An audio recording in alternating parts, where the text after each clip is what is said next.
mic. Yeah. All I need is one mic. Yeah. All I need is one mic. Hey everybody, welcome back to a new episode of One Mic, where I watch shit so you don't have to. And today I'm here to talk about season 1, episode 4 of Mare of Easttown, entitled Poor Sisyphus. So before I actually get into the episode itself, I want to talk about this title. I did a little bit of research on this Sisyphus character, including how to pronounce this name, so I know I'm doing it right. But I'm going to read something that I got off Wikipedia about this Sisyphus person. And then I want to talk a little bit about what I think this title means. So here's what I read. In Greek mythology, Sisyphus was the founder and king of Ephyria. He was punished for cheating death twice by being forced to roll an immense boulder up a hill, only for it to roll down every time it neared the top, repeating this action for eternity. Through the classical influence on modern culture, tasks that are both laborious and futile are therefore described as Sisyphean or Sisyphean, however you pronounce. I did not look up how to pronounce that.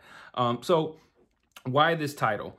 I think there's a few instances of this idea of futility, of doing something over and over and over and kind of feeling like you're not progressing or getting any farther. And I think the most obvious instance of this is Mare and her life in general. It's like, you know, you're trying to get over or get past something, whether that's Kevin's death, whether that's Katie Bailey's disappearance, and something new keeps happening to kind of set you back. You know, you got Aaron's murder at the start. We have a new missing person named Missy, I believe, and that takes place in this episode.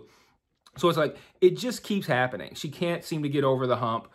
She, you know, tries to get past, you know, all these things that are coming up, mainly Kevin's death. And then you have, again, the situation with, say, Carrie, the DJ's actual mother. Wait, no, DJ is Dylan and Aaron's quote unquote kid. More on that later. It's Drew. It's Mare's grandson. I struggle with the DJ and Drew, remembering which kid is which. And who's named who. So I might switch that up every now and then, but I'll probably catch it. But, you know, Carrie shows up and there's the whole situation with the planning of the heroin from last week. And, you know, and now Mare's suspended. And again, it's like another step backward. So I think this is mainly referring to Mare and her constant struggle with trying to get past whatever thing that she struggled with. And just as it seems like she might be getting somewhere, she takes 2 steps back. But like I think with most of these titles, I think there are multiple ways you can look at them. We also have a show that like really revolves around addiction, right? Like we have multiple characters who have either been addicted to drugs or have some tie to them. In this case, Freddie Hanlon being the main one.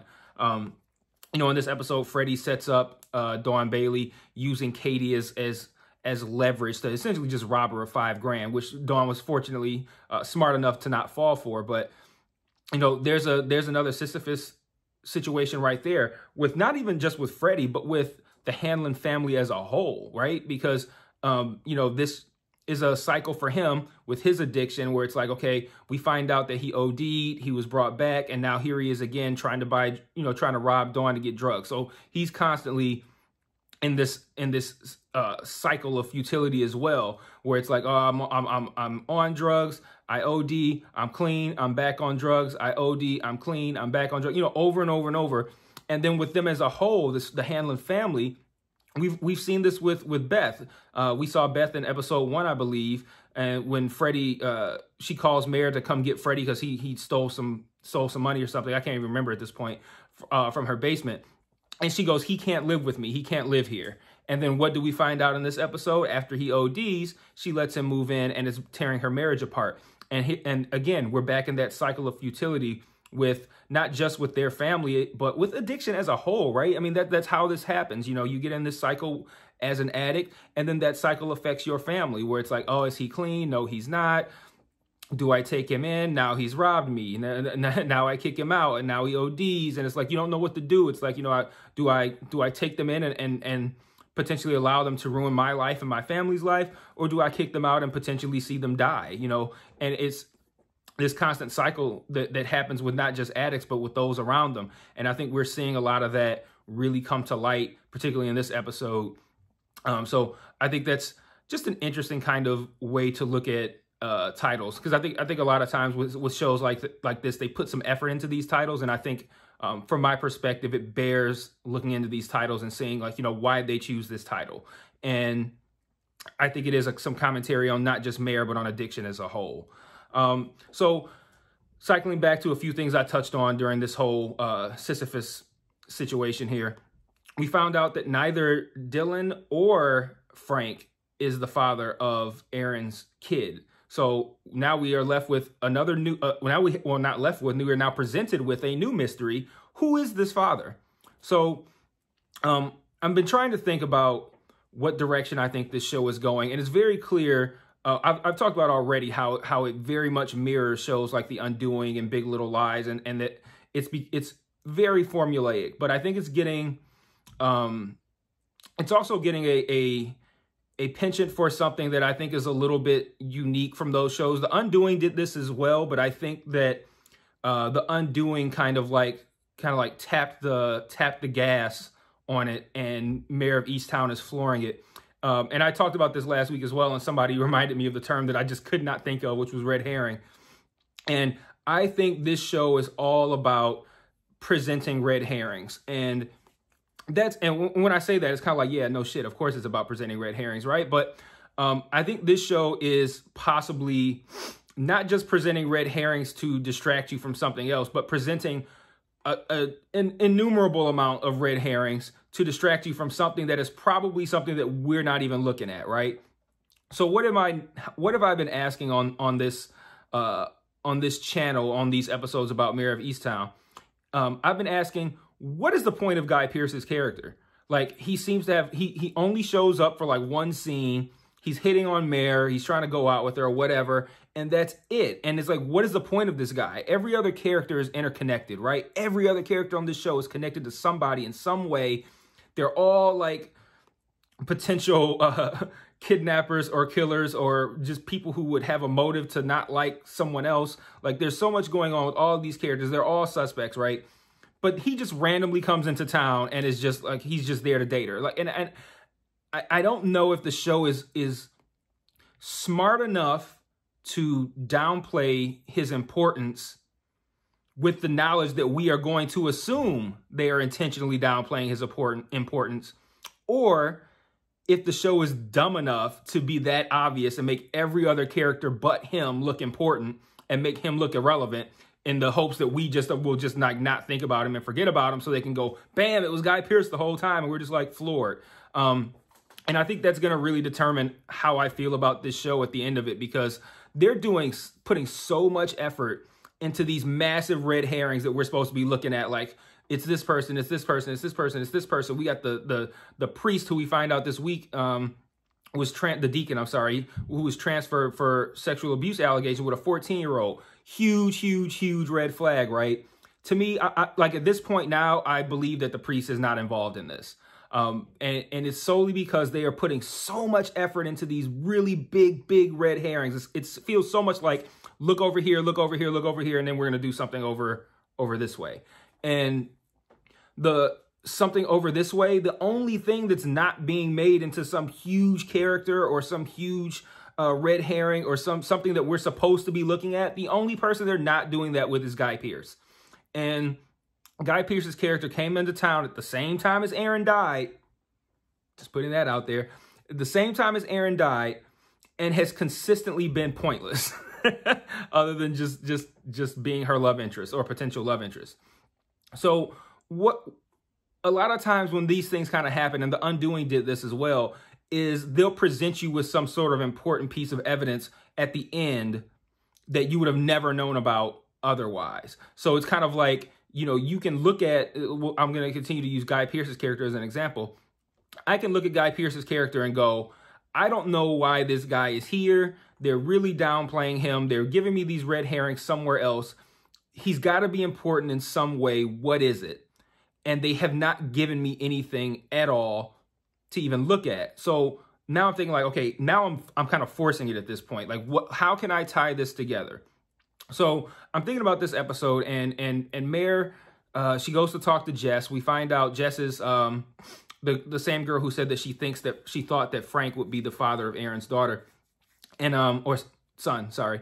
And she goes to visit them with Colin, which I thought was a weird thing. I feel like that was a big risk for her to go have this conversation with Colin, knowing that she's suspended. But she goes to have this conversation. We find out that Aaron had set up a site on this escort service, a webpage on this escort service, and it's the same escort service that both Katie Bailey was on and the girl who we see get kidnapped in this episode was on.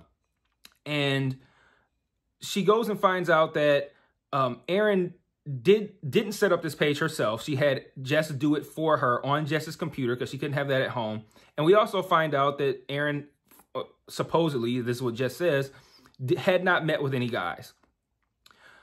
So we know that she was essentially willing to do a lot to get this $5,000 for her kids' surgery. So I'm thinking, how can I tie Guy Pearce into this somehow? Because admittedly, I am looking for a connection because with only 3 episodes left, we still don't know his point, and he has to have one. So what is it? And we saw earlier that from his book, and I wish I could find what this book was. I tried to search before I started. And if you're watching this and you know the book, or you can remember, or you're willing to look in the episode, drop it in the comments what this book was, because I'm wondering if the book was something that Erin might have been a fan of. Maybe Erin read this book. Maybe she was a big fan of his. Maybe she went to one of his appearances, and maybe he's the one who got her pregnant. And maybe once her possible resources were exhausted, as in going to Dylan for the money, asking Kenny for the money, whatever, possibly prostituting herself out, and then she goes, you know what, this is too far. I'm gonna go ask Richard about this $5,000, and then maybe Richard comes to town and kills her, and now he's there kind of just trying to make sure that he doesn't get caught for that, and he's also got this little professor job going on as well. So I'm wondering if that's why he came to town, kind of like, I'm going to take this professor job on the surface, but on the underground, I'm going to take care of this random woman that I impregnated who's trying to possibly extort $5,000 from me.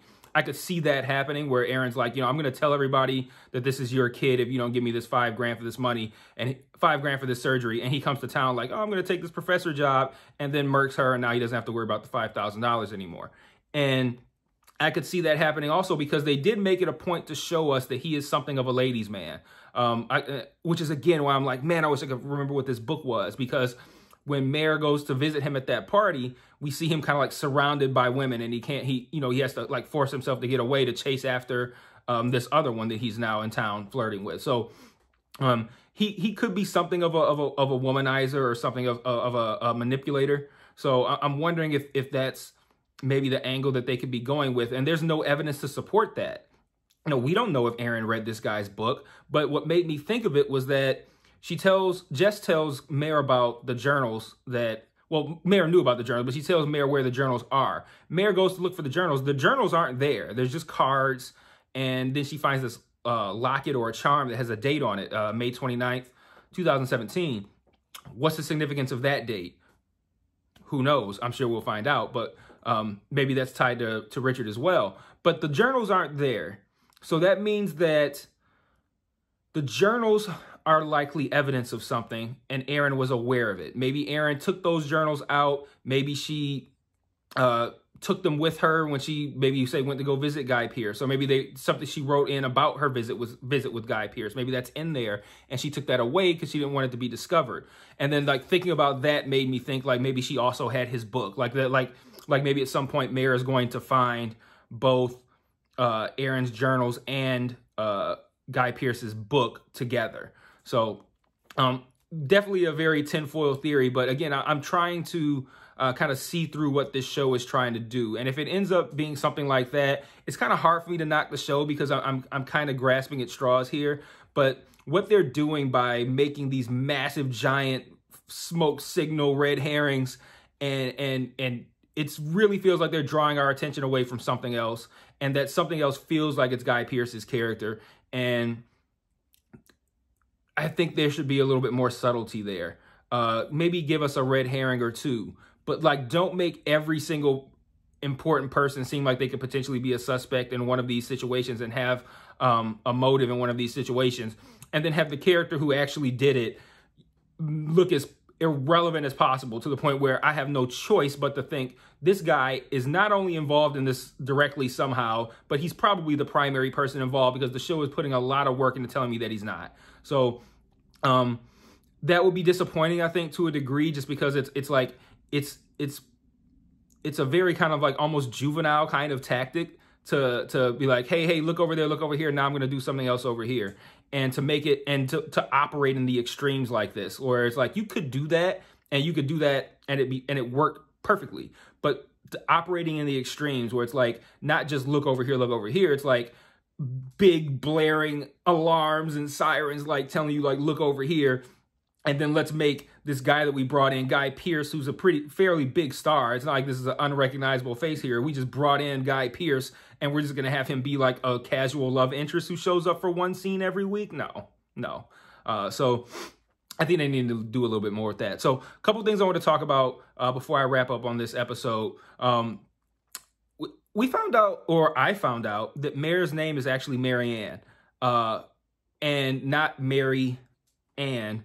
Marianne, like Marianne. And I did not know that. And to find out that Mare is only short for Marianne was surprising to me. I don't know if that's common knowledge, but I didn't know that. And it made me wonder about the title of the show. Like, because you remember in episode 1, I'm like, why is this called Mare of Easttown? It's a mare is a female horse. Like, what about mare is similar to a female horse? Is this a double entendre, or is it really just a straight up this person's name of Easttown? Like, if her name was Judy, would the show be called Judy of Easttown?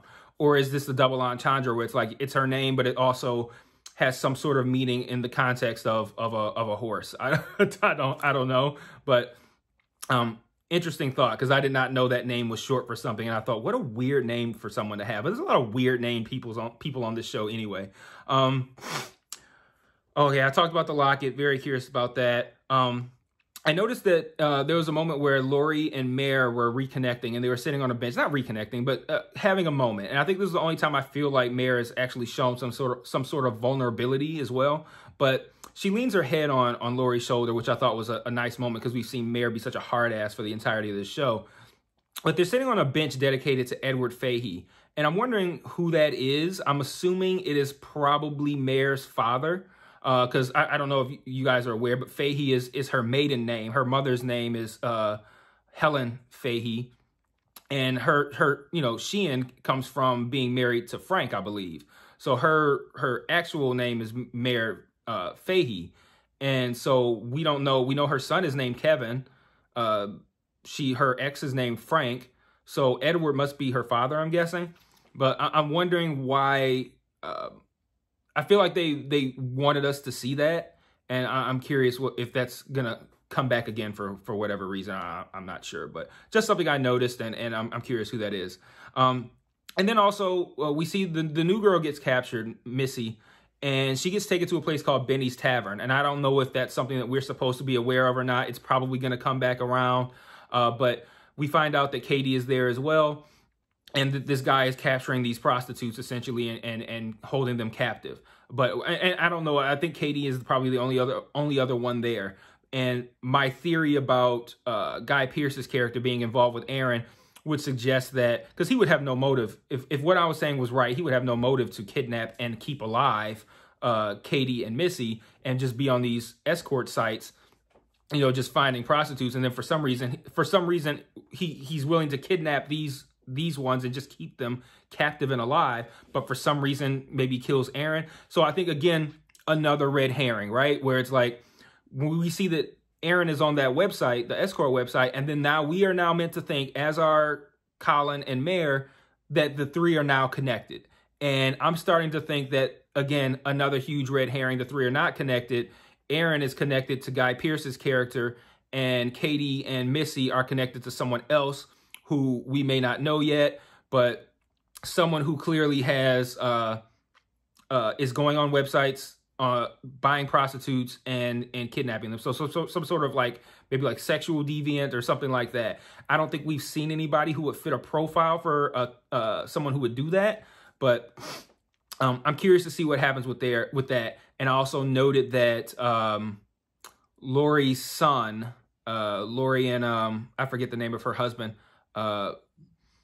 He looked unusually concerned watching the report about Missy on the television, but I don't think that was he couldn't be involved though, because that was clearly an adult, like that, and that was a boy. So like no kid would be able to lure in someone his age, maybe even older, to do something like that. So I don't really know what the kid's deal is, but I don't know. I made note of his seemingly high level of concern, as I made note of Faye's high level of concern a little bit earlier. So I think that's all I really needed to cover from this. We still don't know who who's the father of Aaron's kid. I said I think the priest thing is probably another red herring. I don't think the priest is involved. Just like the whole thing of Aaron being on the website. We're meant to go, all three of these must be connected now. But I don't think Aaron doesn't strike me as somebody who would have gotten to the point of doing something like that and getting impregnated, or like there's just too many other things going on with Aaron that I don't think those things are related. And I think that this is meant to throw us off the trail, because we're now going to tie Aaron to Katie and Missy, and I don't think she should be. But I think the priest is just another massive red herring too, because of course we all know, like in real life, the issues that the Catholic Church has had with sexual abuse allegations for their priests.